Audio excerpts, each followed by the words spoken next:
Hello, dear students, good morning. You are most welcome at my YouTube channel, The OK Miracle of English. The OK Miracle of English. This is Omkar Singh. Today we are going to discuss the rest part of Character of a Happy Life by Sir Henry Burton. Previous video we have discussed and taught and read about 3 stanzas of this poem. Now today we are going to discuss and learn and read or teach, we can say, 3 last stanzas. So now we start. In what way one person can lead a happy life? There is need to avoid, we can say, flattery, and also avoid fearness or fearfulness. We should not fear to face any difficult situation in our life. So the person who leads such type of life can live a happy life. So dear guys, today this is 4th stanza of this poem, Character of a Happy Life, part 2. First part हमने पहले पूरा कर लिया है. अगर आपने previous video नहीं देखा है तो उसको पहले देखें, उसके बाद इसे देखें तो अच्छा समझ में आएगा. सर हेनरी बर्टन साहब ने ये लिखा है. फर्स्ट स्टैंजा को हम रीड करते हैं. Who hath his life from rumors freed, whose conscience is his strong retreat, whose state can neither flatter's feet nor ruin make oppressors great. अगर हम किसी कार्य को करें तो हमें अपनी आत्मा की आवाज पर कार्य को करना चाहिए. इस स्टैंजा के माध्यम से कवि बताना चाहते हैं कि मनुष्य के लिए अपने अंतरात्मा की आवाज को सुनकर के किसी कार्य में हाथ डालना चाहिए, उस कार्य को संपन्न करना चाहिए और हमेशा सुख दुख में उससे बराबर रहना चाहिए. कष्ट की घड़ी में उसको मुख नहीं मोड़ना चाहिए. इस तरह से लोगों के सामने प्रस्तुत होना चाहिए जैसे वह सुख के क्षणों में रहा करता था. अगर ऐसी स्थिति है तो लोग या शत्रु उस पर हावी नहीं हो सकते और मौका पाकर के अपने आप को विजयी घोषित नहीं कर सकते. वो सोचेंगे कि वो कमजोर हो रहा है तो हम उस पर विजय पा लें, तो ऐसा संभव नहीं. ये इस स्टैंजा के माध्यम से कवि बताना चाहते हैं. देखिए, वह व्यक्ति कौन जो खुश जीवन जीना चाहता है. हैथ हिज लाइफ, हैथ रखना चाहिए, हिज लाइफ अपना जीवन, फ्रॉम से र्यूमर्स अफवाह, फ्रीड मुक्त. ऐसे व्यक्ति के लिए जो खुश जीवन जीना चाहता है, खुश जीवन का आनंद लेना चाहता है, उसे अपने जीवन को अफवाहों से मुक्त रखना चाहिए.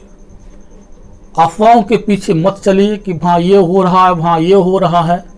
उसके पीछे भाग रहे हैं, आप खुश जीवन नहीं जी सकते.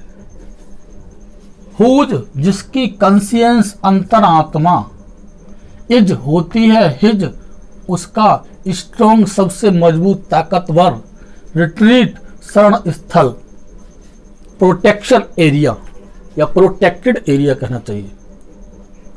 जिस व्यक्ति की अंतरात्मा सबसे बड़ा शरण स्थल होता है, उसे कई आश्रय की आवश्यकता नहीं है.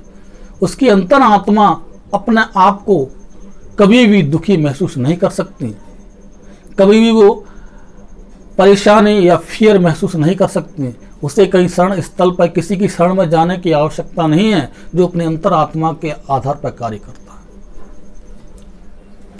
हुज स्टेट, जिसकी स्थिति, स्टेट मतलब कंडीशन, कैन सकना, नाइदर नाही, फ्लेटर्स चापलूसीपूर्ण, फीड खिलाना अर्थात भोजन बनाना।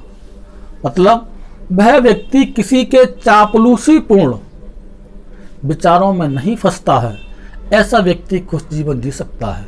उसके ऊपर चापलूसीपूर्ण शब्दों का प्रभाव नहीं होता है, चापलूसीपूर्ण रवैये के अंतर्गत वो नहीं फंसता है, ऐसा जीवन वास्तव में खुशमय होता है। तो हमें चापलूसी में नहीं फंसना चाहिए।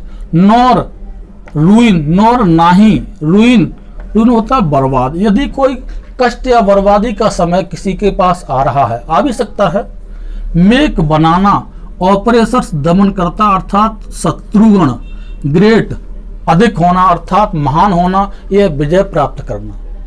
और ऐसे व्यक्ति पर बर्बादी के क्षण में भी अर्थात परेशानी के क्षणों में भी उसके शत्रु उस पर विजय हासिल नहीं कर सकते, ऐसी उसकी स्थिति होती है। तो डियर गाइस, पूरा मीनिंग है कि वह व्यक्ति जो अफवाहों से मुक्त रहता है, जिसकी अंतरात्मा सबसे मजबूत शरण स्थल है और जिस पर चमचागिरी हावी नहीं होती, फ्लैटर्स लोग, चापलूसपूर्ण लोग उस पर अपना प्रेशर नहीं छोड़ सकते, उसे गुमराह नहीं कर सकते और कठिन से कठिनतम समय में भी उसके शत्रु उस पर विजय नहीं पा सकते, उससे हमेशा डरते रहेंगे, उस पर हावी नहीं हो सकते। तो ये खुश जीवन जीने का अच्छा तरीका है। नेक्स्ट स्टेंजा पर चलते हैं। ये 5वां स्टेंजा है, 5th स्टेंजा इस पोएम का। ये चौथा था, 3 पहले पढ़ा दिए हमने, 5वां ये है। Who God doth late and early pray, more of his grace than gifts to lend, and entertains the harmless day with a religious book or friend। बहुत अच्छी लाइन है, बेस्ट लाइन है, इंपॉर्टेंट लाइनें हैं ये, एग्जाम की दृष्टि से इंपॉर्टेंट लाइनें हैं, खासतौर से इंटरमीडिएट एग्जाम के लिए, कक्षा 12 की छात्र छात्राओं के लिए। हु वह व्यक्ति, गॉड ईश्वर की, डथ करता है, लेट एंड अर्ली देर से और जल्दी अर्थात सुबह और शाम। इसका मतलब है सुबह और शाम। प्रे प्रार्थना, और वह व्यक्ति ईश्वर से कुछ पाने के लिए नहीं बल्कि अपने सद्विचार पाने के लिए ईश्वर से प्रार्थना करता हर समय। लेट एंड अर्ली, सुबह और शाम कोई निश्चित समय नहीं होता है मनुष्य के लिए। सुबह शाम जब भी मौका पाए, फ्री हो, उस समय ईश्वर को याद कर लेना चाहिए। चलते समय, सोते समय, खाने से पहले, खाने के बाद, आगे पीछे, जब भी समय, उपयुक्त समय कोई नहीं होता कि किस समय ईश्वर को हम याद करेंगे। तो भगवान को पूजा अर्चना अर्थात उसको मना लेना चाहिए। ध्यान दें, मोर अधिक ऑफ हिज ग्रेस, हिज देखिए यहाँ पे एच कैपिटल दिया है, थोड़ा ध्यान दें प्लीज। ये ईश्वर के लिए आया, गॉड के लिए आया है। गॉड के लिए उसका, किसका, गॉड का, हिज। ग्रेस होता है सद्भावना पूर्ण, देन अपेक्षाकृत, गिफ्ट्स उपहार, टू लैंड भेंट करना। और वह व्यक्ति जो ईश्वर को लेट और जल्दी अर्थात जब भी समय पाए, रात को, सुबह, दोपहर, ईश्वर को याद करता है, उसकी प्रार्थना करता है, अपेक्षाकृत उपहारों की बल्कि सद्भावना पूर्ण विचारों से।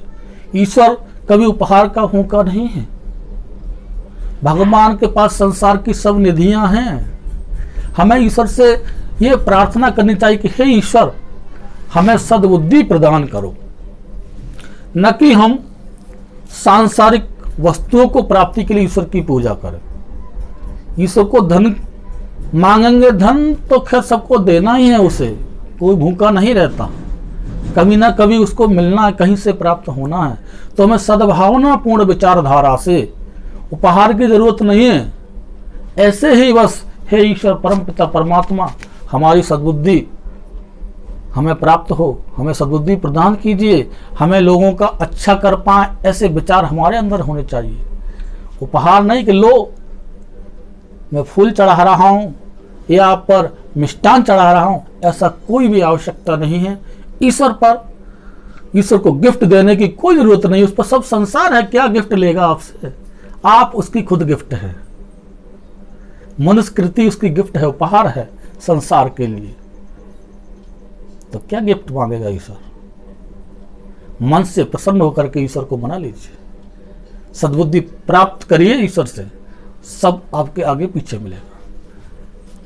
एंड एंटरटेन्स और आनंद लेता है, व्यतीत करता है, द हार्मलेस, बिना किसी कष्ट पहुंचाए, डे दिन, अर्थात अपने समय का आनंद प्रत्येक दिन को व्यतीत प्रसन्न चित्त मुद्रा में व्यतीत करने वाला व्यक्ति, बिना किसी दूसरे को हानि पहुंचाने वाला व्यक्ति, दिन कोई भी दिन ऐसा हमारा ईश्वर न जाए जिससे हम किसी के लिए घातक सिद्ध हों, नुकसानप्रद सिद्ध हों, बल्कि हमारा दिन कैसा होना चाहिए कि दूसरों की अच्छाई के लिए हमारा समय व्यतीत होना चाहिए। अगर दूसरों को अच्छा करेंगे तो मन हमारा प्रसन्न रहेगा, और मन प्रसन्न है तो संसार में खुशियों की कोई कमी नहीं है। विद ए रिलीजियस, कैसे समय व्यतीत करना चाहिए? विद ए रिलीजियस, धार्मिक, पवित्र, बुक, किताब, और या फिर फ्रेंड, मित्र। अगर खाली समय है आपके पास और जो खुश जीवन जीना चाहता है अपने जीवन में, अच्छी किताबों का अध्ययन करिए, धार्मिक ग्रंथों का अध्ययन करिए और अच्छे दोस्तों के पास बैठिए, न कि गलत संगति लोगों के पास बैठना खाली समय का सदुपयोग नहीं होता है। वहाँ आपके लिए अगुण की प्राप्ति होगी, सद्गुण शायद वहाँ से नहीं मिल सकते। अच्छी किताबें ही आपके अच्छे मित्र हो सकते हैं, और अच्छे मित्र ही आपको संसार में आगे बढ़ने के लिए राह बता सकते हैं। तो हमेशा हमें अच्छे लोगों की संगति में रहना चाहिए। कदली सीप भुजंग मुख, एक स्वात गुण तीन, जैसी संगत बैठिए वैसाई फल दीन। रहीमदास जी ने शायद ये कहा है। तो जैसी संगति में हम बैठेंगे वैसे फल की हमें प्राप्ति होगी। तो पूरी लाइनें देखिए। वह व्यक्ति जो सुबह शाम ईश्वर का भजन करता है, प्रार्थना करता है, ईश्वर को मनाता है, अपेक्षाकृत उसके उपहारों की बल्कि सद्भावनापूर्ण उसकी दुआओं को, उसकी कृपा को मांगता है, और हमेशा अपने खाली समय का सदुपयोग अच्छी धार्मिक पुस्तकों और अच्छे मित्रों के साथ व्यतीत करता है, ऐसा व्यक्ति अपने जीवन में खुशी पूर्वक जी सकता है, प्रसन्नचित जीवन का नेतृत्व कर सकता है। लास्ट देखिए, most important, very most important to you, ये निचोड़ है बेटा, ये प्रिय छात्राओं, ये निचोड़ इस पोएम का बहुत ही बढ़िया है। सभी लाइनों का निचोड़ अंत में ही दिया होता है। तो दिया है, this man is freed from servile bands of hope to rise और fear to fall, lord of himself though not of lands, and having nothing yet hath all. This man, वह व्यक्ति, कौन? जो ऊपर तमाम उसके बारे में चर्चा कर चुके, खुश रहने वाला व्यक्ति, जिसके अंदर ऊपर जो बताए गए, पीछे तो हम बता रहे तमाम गुणों का धनी व्यक्ति क्या करता है? इज फ्रीड, स्वतंत्र रहता है, मुक्त रहता है, फ्रॉम से, सर्वाइल दासता के, बैंड्स बंधन से। और ऐसा व्यक्ति तमाम सांसारिक दासता के बंधन से मुक्त रहता है। वर्क करिए अपनी इच्छा अनुसार। We should do the work that we like. हमें वह कार्य करना चाहिए जो हमें अच्छा लगता है। वास्तव में अच्छे का मतलब है कि अच्छाई की ओर जाता है। यहां पर कहा गया है कि मन के आधार पर नहीं हमें, बल्कि आत्मा के आधार पर कार्य करना चाहिए। किसी के कहने पर, किसी के दास्ता के बंधन में कि हम आगे बढ़ जाएं, उसकी दास्ता करें, ऐसा कदापि नहीं मन में विचार करना चाहिए। एक खुश जीवन जीने वाले व्यक्ति के लिए उसे हमेशा अपनी अंतरात्मा की आवाज पर कार्य करना चाहिए, तभी वह दास्ता के बंधन से मुक्त रह सकता है। अपने अंदर वह गुणवत्ता लानी चाहिए, वह स्पष्टता लानी चाहिए, जिससे लोग उसकी वैल्यू माने और उसे अपने दास बनाने की अपेक्षा उसे गुरु बनाने अर्थात उसे पूछने की चेष्टा रखें। तो वो जब संपन्न होगा, जब प्रतिपूर्ति होगी उसकी, जब हम उपयुक्त गुणों को अपने अंदर समावेश करेंगे। तो this man is freed from survival band, ये व्यक्ति दासता के बंधन से मुक्त रहता है। ऑफ होप, आशा से, टू राइज, उन्नति की, और या फिर फियर, डर, टू फॉल, पतन का। और ऐसे व्यक्ति को न तो उन्नति की विशेष आशा होती है कि हमें बहुत बड़ा व्यक्ति बनना है, उन्नतशील होना, प्रगतिशील होना है, प्रगतिवान होना है, संसार में बहुत कुछ बड़ा बनना है।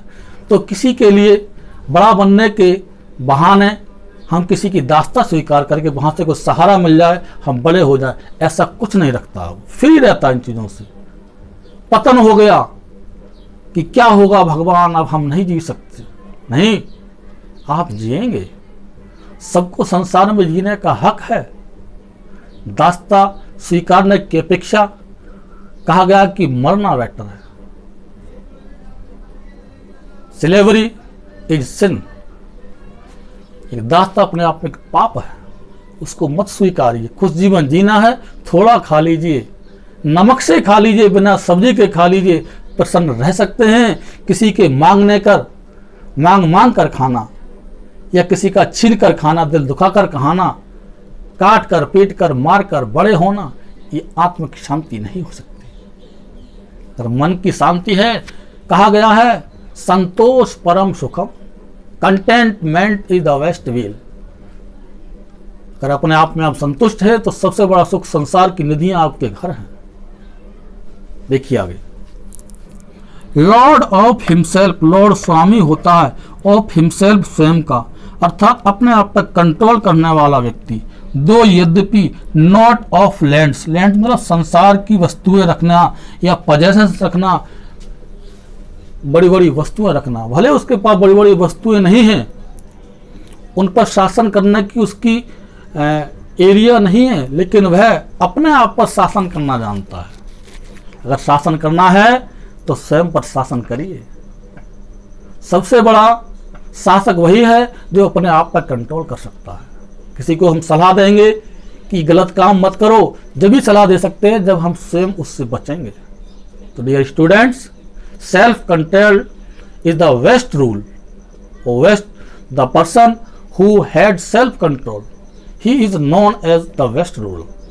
वह व्यक्ति जिसके अंदर आत्मनियंत्रता है, वह व्यक्ति संसार का सबसे बड़ा राजा है। संसार पर शासन करने का उसके अधिकार है। एंड हैविंग नथिंग, हैविंग रखना, नथिंग कुछ नहीं, यट फिर भी, हैथ ऑल सब कुछ होता है। और ऐसे व्यक्ति के पास लग रहा है कुछ नहीं, लेकिन उसके पास खुशियां हैं। हम फिर कहेंगे, स्टेटमेंट फर्स्ट में दिया था एंड में फिर दे रहा हूं मैं। क्या स्टेटमेंट है? Wealth is lost, nothing is lost, health is lost, something is lost, and character is lost, everything is lost. संसार में चरित्र गया, सब गया, धन गया, कुछ नहीं गया, स्वास्थ्य गया, कुछ गया। तो चरित्र को बनाए रखिए, तभी आप खुश जीवन जी सकते हैं। पूरे का मीनिंग देखिए, वह व्यक्ति सांसारिक बंधन से मुक्त रहता है, उसे उन्नति की आशा या पतन के भय से बिल्कुल स्वतंत्रता मिलती है। ऐसा व्यक्ति भले ही संसार पर शासन करने वाला ना हो, लेकिन अपने आप पर कंट्रोल करने वाला होता है, और उसके पास कुछ ना होते हुए भी वह सब कुछ का स्वामी होता है। इस तरह से self control is the best control. तो आज के लिए बस ये पोएम फिनिश करते हैं हम। और स्टूडेंट्स, डियर गाइस, वीडियो अच्छा लगा हो लाइक शेयर कमेंट करें। लाइक करने में कंजूसी न करें। अगर आप लाइक करते हैं तो उससे थोड़ा मोटिवेशन मिलता है अच्छा करने के लिए। उम्मीद है लाइक करेंगे, शेयर करेंगे, कमेंट अवश्य करेंगे। और जिन लोगों ने, जिन व्यक्तियों ने, जिन महान भावों ने, जिन प्रिय छात्राओं ने अभी तक चैनल सब्सक्राइब नहीं किया तो लाल बटन दबाएं, चैनल को सब्सक्राइब करें और बेल आइकन प्रेस करें, जिससे प्रत्येक नोटिफिकेशन सबसे पहले आपके पास पहुंचेगा। मेहनत करते रहिए। Hard labour never goes waste. कठिन परिश्रम कभी बेकार नहीं जाता है।